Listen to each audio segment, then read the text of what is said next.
वैसे जो जीटीए का नोटिफिकेशन आने वाला है, कहना है आपका? जीटीए पे मैं बाद में आऊँगा। पहले जिस पवित्र मंदिर में मैं मौजूद हूँ, पहले उसकी बात करता हूँ। नेपाली साहित्य सम्मेलन 98 ईयर्स 98 साल पूरे हो गए और 100 वर्ष की और आगे तेजी से बढ़ रहा है। और मैं संपूर्ण भारतवासी, विशेष करके 1.5 करोड़ गोरखाओं की ओर से इन संस्था के सभी पूर्व के जितने भी संस्थापक थे या अभी के जो सदस्य हैं, उन सबको मैं बहुत बधाई देना चाहूँगा, क्योंकि हम सब 1.5 करोड़ गोरखाओं को एक करके रखने का प्रयास जो इनकी तरफ से हो रहा है वो अपने आप में अतुल्य है। और मुझे लगता है कि विशेष करके हम सब जो गोरखा समाज के लोग हैं, मुझे लगता है ऐसे संस्थाओं की हमें बहुत आवश्यकता है कि आने वाले समय में जिस तेजी के साथ हमारी भाषा विलुप्त तो होती जा रही है, हमारी पीढ़ी कम बोल पाती है, मुझे लगता है उसके लिए ये एक मतलब एग्जाम्पल होना चाहिए। और मुझे ऐसा लगता है ऐसे संस्थाओं के साथ हम सब व्यक्ति, चाहे वो राजनीति या सामाजिक या आर्थिक रूप से कहीं से भी हम ऐसे संस्था के साथ जुड़े, हमारी समाज के लिए बहुत अच्छा और होगा। रही बात जीटीए नोटिफिकेशन, मैंने कल सुना कि शायद उसका नोटिफिकेशन आज जारी हो रहा है। मुझे उससे कोई सरोकार नहीं है, क्योंकि जीटीए न कभी हमारा विषय था, न कभी ये हमारा विषय रहेगा।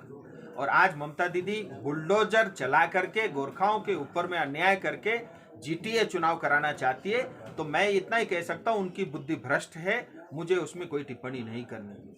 जहाँ तक जीटीए का सवाल है, ये कोई चुनाव हो ही नहीं सकता। कोई चुनाव ऐसे होता है क्या जिसके कम से कम जो कॉलेज के चुनाव होते हैं उसमें ज़्यादा रूल्स रेगुलेशन ज़्यादा फॉलो होते हैं। यहाँ एक जो है एसडीओ बैठ के चुनाव करा लेता है और घोषणा कर देता है, और चुनाव वोट डालने के बाद 3 दिन तक जो है पता नहीं चलता कहाँ जाके काउंटिंग होगा, कौन उसको खोलेगा, कौन एजेंट होगा। सो ये सब जो है छलावा है।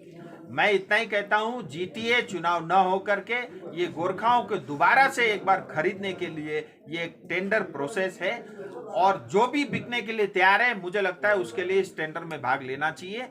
जो नेता बिकने को तैयार नहीं है या जो जाति को खड्डे में नहीं डालना चाहता, मुझे लगता है उसको विरोध में खड़ा होना चाहिए।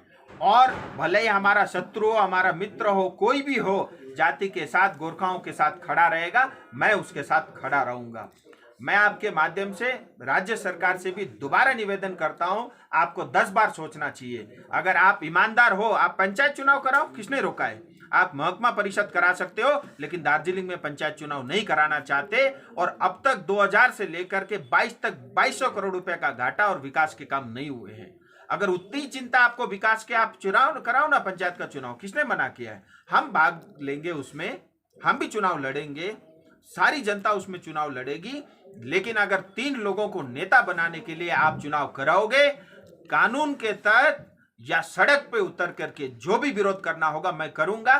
क्योंकि इस बार मैं जिम्मेदारी के साथ कह रहा हूं, गोरखाओं को खड्डे में डालने का जो प्रयास हो रहा है, एटलीस्ट मैं सांसद रहते हुए, मैं जीवित रहते हुए ये काम मैं होने दे दूंगा। मैं आपके माध्यम से स्पष्ट कहता हूं। दूसरी बात, सरकार से भी निवेदन करता हूं, हालांकि मैं अपने तौर पे बात कर रहा हूं, मुझे लगता है अब किसी भी समाधान के लिए जो देरी हो रही है ये भी उचित नहीं है। और मैं तो इसको इस तरह से भी देखता हूं, अच्छा हुआ हम सब सो रहे थे, अच्छा हुआ था पहाड़ के नेता बहुत सारे सो रहे थे, और आज एकाएक ममता दीदी के कारण सब लोग जग गए हैं। मुझे लगता है आने वाले समय में गोरखाओं का भविष्य उज्जवल है, सुनिश्चित मैं करूंगा।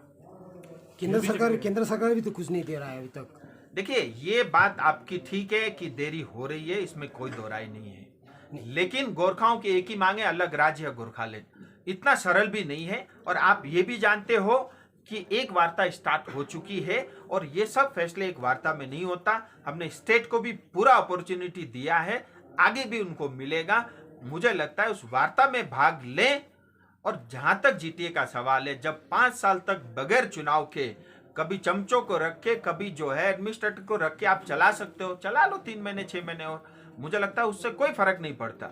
लेकिन अगर आज चुनाव कराते हो, तो इससे आने वाले समय में गोरखा जाति समाज और क्षेत्र में रहने वाले तमाम लोग हैं, उनके भविष्य खतरे में जाती है, ऐसा मैं स्पष्ट रूप से देख रहा हूं। जहां तक केंद्र सरकार का सवाल है, दो जो मुद्दे हैं रोज उसका रिव्यू होता है। मैं आज आपके माध्यम से यही कह सकता हूं कि जो है केंद्र सरकार अपनी तरफ से जो कर सकती है, हमारी पूरी तैयारी है। हम चाहते हैं स्टेट अपनी बात रखती है ठीक है, नहीं रखती है, हमें जो करना होगा हम करेंगे। नहीं, आपको लगता है जीटीए गोखलेन के लिए बाधा है? देखिए, जीटीए गोरखालैंड का बात, जीटीए भैया एक डब्बा है जो आप देखो, जीटीए से क्या हुआ? आप लोग कुछ नहीं देते उस टाइम तो जीटीए चलने से क्या अच्छा, नुकसान होगा? इसका मतलब मैं कुछ नहीं दे रहा हूँ, जो अन्याय हो रहा है मैं होने दूं? मैं इसलिए सांसद बना हूं। मैं जीटीए इतना इलेक्शन बेवकूफ तो नहीं होके हूं। पहाड़ में मैं- डेवलपमेंट होने अच्छा होगा। बताओ, जीटीए वो क्या 2011 गोरखा से, के विरोध में जीटीए 2011 से, आप पुलिस वाले नहीं हो, आराम से पूछो, मैं जवाब दूंगा। 2011 से 2022 10 साल क्या विकास हुआ बता दो? कोई 1 रुपए का विकास बता दो मुझे। हुआ है विकास तो दो, दिखाओ, मैं चुनाव लड़ूंगा। अगर आपने किसी टीचर को परमानेंट किया है, आप जीटीए चुनाव लड़ो, आप विकास करो, मैं आपका साथ दूंगा, मैं आपके साथ खड़ा रहूंगा। लेकिन न ये हमारी एस्पिरेशन को पूरा करता है, न हमारी सपनों को पूरा करता है, न ये गोरखालैंड को पूरा करता है, न इसके पास कोई पावर है, न ये रूल बना सकता है, न कानून बना सकता है, न ये संवैधानिक है। ये गैर संवैधानिक संस्था है जो मतलब किसी एनजीओ से भी 3rd क्लास पावर इसके पास है, न इनके पास कोई पावर है। तो भैया कुल मिला के 45 सभासद को नौकरी मिलता है 5 साल के लिए, एग्जीक्यूटिव मेंबर और उनको चेयरमैन को नौकरी मिलती है। तो मतलब 60 लोगों की खुशी के लिए हम संपूर्ण समाज को बस खड्डे में डाल दे, पहली बात। दूसरी बात, आप ये बताइए जीटीए को फंड कितना मिलता है और वो फंड जाता कहाँ है? इतना करप्शन होता है, इतनी धांधली होती है, हर चीज के लिए लोगों को नेता का पैर छूना पड़ता है। टीचर के लिए उसके पार्टी ज्वाइन करके उसके पीछे डंडा लेके घूमना पड़ता है। भैया ये भारत तो हम नहीं चाहते। ये जो है हम स्थिति तो दार्जिलिंग की नहीं चाहते। दार्जिलिंग के हिंदुस्तान का गर्व था, गर्व है, आने वाले समय में भी रहेगा। और ममता दीदी, आप बुलडोजर चलाओगे, हम चलने नहीं देंगे। जो कर सकते हो, जो उखाड़ सकते हो उखाड़ के देंगे। पाखा का हालत यहाँ पहुँचने में सेंट्रल गवर्नमेंट का गलती नहीं है? देखिए, मैं आपने बहुत जिम्मेदारी वाला प्रश्न पूछा है। हम सब केंद्र सरकार को दोष देते हैं। मैं इतना मानता हूं कि जो केंद्र सरकार ने करना था उसमें देरी हुई, इसमें कोई दो मत नहीं है। लेकिन ये बताओ, जीटीए चुनाव कराती है तो इसमें केंद्र सरकार कहां से दोष हुआ? 11 लोगों को मारने का काम राज्य सरकार करती है तो इसमें केंद्र सरकार दोष कहां हुआ? और ममता दीदी डिक्टेटरशिप करती है, इसमें केंद्र सरकार दोषी? भैया केंद्र सरकार के गृह मंत्री तो बारंबार ये कह रहे हैं कि जीटीए चुनाव गोरखाओं का समाधान नहीं हो सकता। मुझे लगता है समझने वालों के लिए इशारा का भी ना समझे, मंदबुद्धि है, मैं उसका कुछ करना सकता नहीं। जिस प्रकार की स्थितियां बन रही, जैसे विमल गुरुंग जी इधर में रैली है, जॉइंट रैली है, तो जिस प्रकार की स्थिति अभी बन रही, कहीं ना कहीं लगता है कि केंद्र सरकार के जिस तरह से देरी हो रहा है, इसकी वजह से पहाड़ में ये सब। I fully agree. आपके सवाल का मैं बहुत सम्मान करता हूँ, लेकिन फिर मैं आपको कहना चाहता हूँ, देखिए केंद्र सरकार या मैं जिस समाधान की बात कर रहा हूँ वो जीटीए नहीं है, या गोरखा वो जो पहले पुराना चलता था, क्या नाम, काउंसिल नहीं है, ठीक है, हिल काउंसिल नहीं है, जीटीए नहीं है, कोई व्यवस्था नहीं है। कुछ ठोस है, कुछ बड़ा है, समय लगता है, पार्लियामेंट में पास होना है, कानून बनना है, खैर उस पर अभी मत जाइए।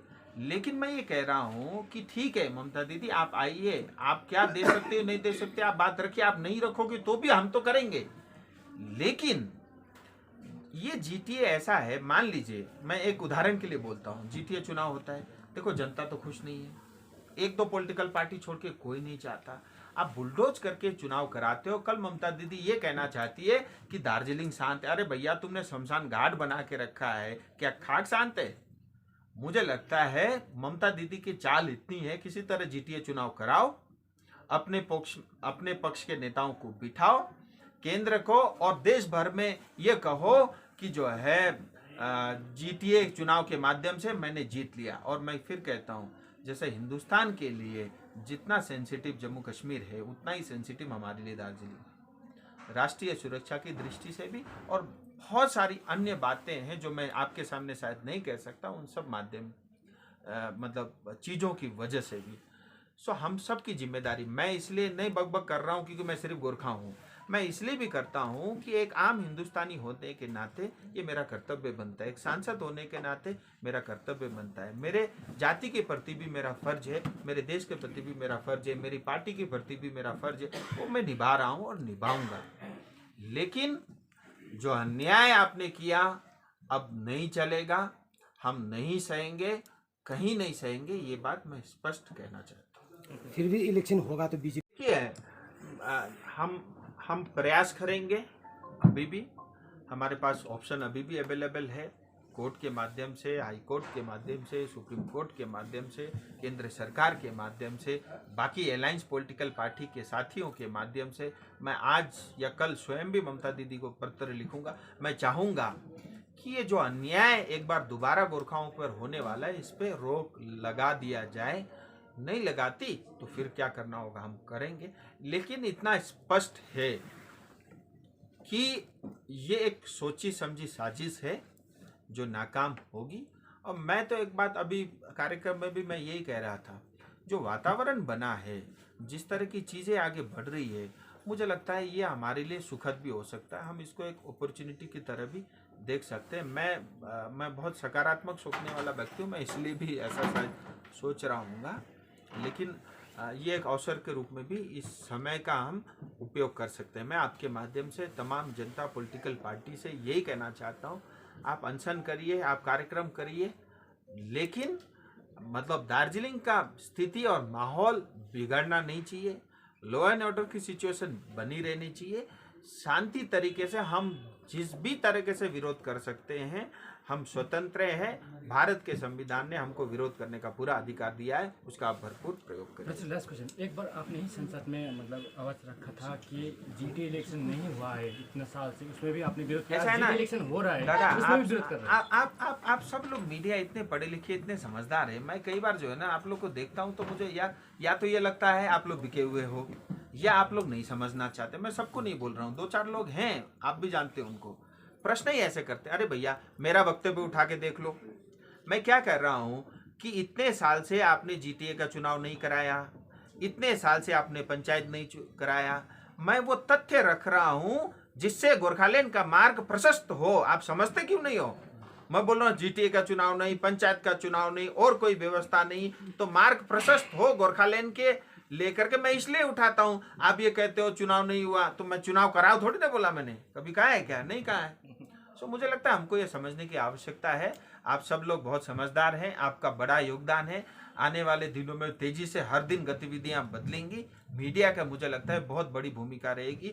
देखिए आपकी भी उतनी ही कर्तव्य बनती है अपने समाज के प्रति, अपने क्षेत्र के प्रति, जितनी नेताओं की है। और मुझे लगता है हम सबको जो सही बात है वही जनता के सामने रखना चाहिए, और ये झूठ की राजनीति जो चल रही है ये बंद होना चाहिए। अंत में जीटीए इलेक्शन के अगेंस्ट में अनशन पे उतर गए, इस बारे में आपके रिएक्शन क्या? देखिए मैं उनके साथ खड़ा हूँ। मैं एक बात आपको बता रहा हूँ, कल मान लो अनित थापा जी अनशन पे बैठ जाते हैं, जीटीए का विरोध करता हूँ, मैं उनको खदा पहनाने जाऊँगा। मेरी लड़ाई अनित थापा, विमल गुरुंग या अजय जी से नहीं है। मेरी लड़ाई पश्चिम बंगाल की सरकार की हमारे खिलाफ गलत नीतियों से है। पश्चिम बंगाल के लोगों से लड़ाई नहीं है, पश्चिम बंगाल की सरकार से भी नहीं है, उनकी गलत नीतियों के ऊपर मेरा जो है उसमें मेरा मत अलग है। इसलिए कोई भी व्यक्ति दार्जिलिंग से जो प्रेम करता है, दार्जिलिंग से जो लगाव रखता है, तराई डूवर्स से जो प्रेम करता है, उसके पक्ष में अगर कोई आदमी अनशन पर बैठता है, मेरी सहानुभूति भी है, मेरा सहयोग भी है। मैं उसको खदा पहनाने भी जाऊंगा। मैं आपके माध्यम से ये बात कह रहा हूँ।